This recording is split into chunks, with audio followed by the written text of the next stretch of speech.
नमस्कार। इन खबर में आपका स्वागत है। मैं विद्याशंकर तिवारी हूँ।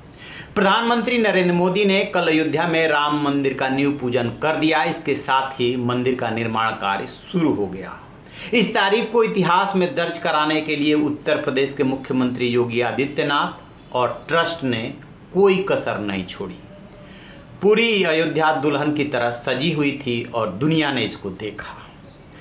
इस दौरान प्रधानमंत्री नरेंद्र मोदी धोती कुर्ता पहने हुए थे। इसके बाद वहां पे उन्होंने अपने उद्बोधन में जय श्री राम की जगह जय सिया राम कहा। साथ में ये भी कहा कि भय बिनु होहि न प्रीति। बहुत सारी बातें कही जिसकी तरह तरह से व्याख्या की जा रही है कि आखिर उन्होंने जय श्री राम की जगह जय सिया राम क्यों कहा। सबके राम, राम समन्वय के प्रतीक, समरसता के प्रतीक, संतुलन के प्रतीक, मर्यादा के प्रतीक, ये सब बातों की व्याख्या की जा रही है। लेकिन प्रधानमंत्री नरेंद्र मोदी ने एक और काम किया कि वहाँ पे परिसर में पारिजात वृक्ष लगाया, उसका पौधा, उसकी भी चर्चा हो रही है। आखिरकार पारिजात को ही क्यों चुना गया? और भी बहुत सारे पौधे हैं, और भी पौधे लगा सकते थे। दरअसल पारिजात की पूरी कहानी जो है बहुत ही दिलचस्प है। कहा यह जाता है कि समुद्र मंथन में ये निकला तो भगवान विष्णु ने देवताओं का फेवर करते हुए इस पारिजात को जो है देवताओं को दे दिया, जिसे इंद्र ने ले जा करके अपने स्वर्गलोक में लगा लिया। इसकी खासियत यह है कि इसका फूल जो होता है वो सफ़ेद होता है और बहुत ही सुंदर उसकी खुशबू होती है, मनमोहक। तो हुआ क्या कि एक बार इंद्र से भगवान शंकर ने इस पारिजात के बारे में पूछा था और उसे मांगा था, जिसे कि इंद्र ने देने से इनकार कर दिया। तो जब नरकासुर को मारने के बाद और जो देव माता होती हैं अदिति, उनका कुंडल लेने के बाद उसे लौटाने के लिए, उसे भेंट करने के लिए देव माता अदिति के पास भगवान विष्णु अपनी पत्नी सत्यभामा के साथ जाते हैं।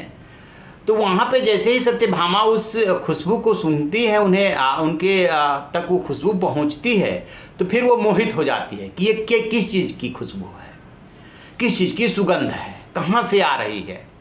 फिर उन्हें बताया जाता है कि ये पारिजात वृक्ष का है। फिर वो जाती हैं, कुंडल लौटाती हैं देव माता को। देव माता उनको चिर यौवना का आशीर्वाद देती हैं और उसके बाद फिर दोनों जो है वापस लौट करके द्वारका आ जाते हैं। इसी बीच में जब भगवान कृष्ण चलने लगते हैं तो इंद्र जो है एक फूल जो है उसका देते हैं कृष्ण भगवान को, जिसे ले आकर के वो रुक्मिणी जी को भेंट कर देते हैं। अब स्वाभाविक रूप से माना यह जाता है कि जिसे पारिजात का वो फूल मिल गया उसे भी चिर यौवना का आशीर्वाद मिल गया। इसको लेकर के सत्यभामा जो थी उनको जो है कुंठित होने लगी और उन्होंने हठ किया श्री कृष्ण से कि अब हमें पारिजात वो वृक्ष ही चाहिए। तो कहते ये हैं कि जो कृष्ण हैं वो पारिजात वृक्ष ले आए थे और उन्होंने इंद्र का गरुड़ भी तोड़ा था और बाद में उसको अर्जुन लेकर के चले गए थे।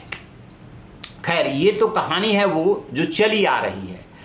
पारिजात के बारे में कहा ही जाता है कि इसके फूल जो है वो सफ़ेद होते हैं और उसकी जो सुगंध होती है बहुत ही अच्छी होती है। वो रात को खिलते हैं और जो है सुबह में जो है अपने आप वो झड़ जाते हैं। तो कभी पारिजात का फूल तोड़ा नहीं जाता है, सफ़ेद रंग के फूल को हमेशा जो गिर जाता है उसी को उठाया जाता है और उसी से पूजा की जाती है, जिसकी वजह से माता लक्ष्मी बहुत प्रसन्न होती हैं। तो माता लक्ष्मी को प्रसन्न करने के लिए इस फूल का इस्तेमाल होता है। इसके अलावा कहते हैं कि जो पेड़ है और पेड़ का छाल है उसका जो औषधि में इस्तेमाल होता है और इसके बहुत सारे गुण हैं, औषधीय गुण हैं। तो जिसकी वजह से जो है इस पारिजात पौधे को चुना गया, इस वृक्ष को चुना गया। प्रधानमंत्री नरेंद्र मोदी ने जो है उसको वहाँ पे उस परिसर में रोपा।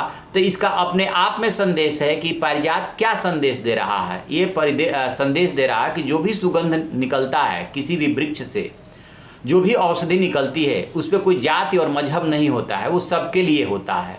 नदियाँ हुए, वृक्ष हुए, पूरा एनवायरनमेंट हुआ, वो सबके लिए होता है। दूसरी बात, उसमें संदेश छिपा हुआ है कि हमेशा जो है वो अच्छे लोगों के लिए है। यानी कि जब असुरों में और देवताओं में संघर्ष हुआ तो वो क्यों चुना गया कि ये देवताओं को दिया जाए? क्योंकि उनके साथ धर्म था।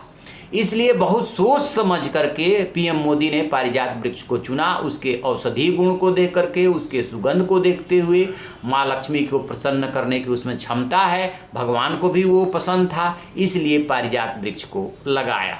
तो आप ऐसी खबरों के लिए देखते रहिए हमारा डिजिटल चैनल इन खबर। Thank you. इन खबर चैनल को सब्सक्राइब करें और बेल आइकन दबाना ना भूलें।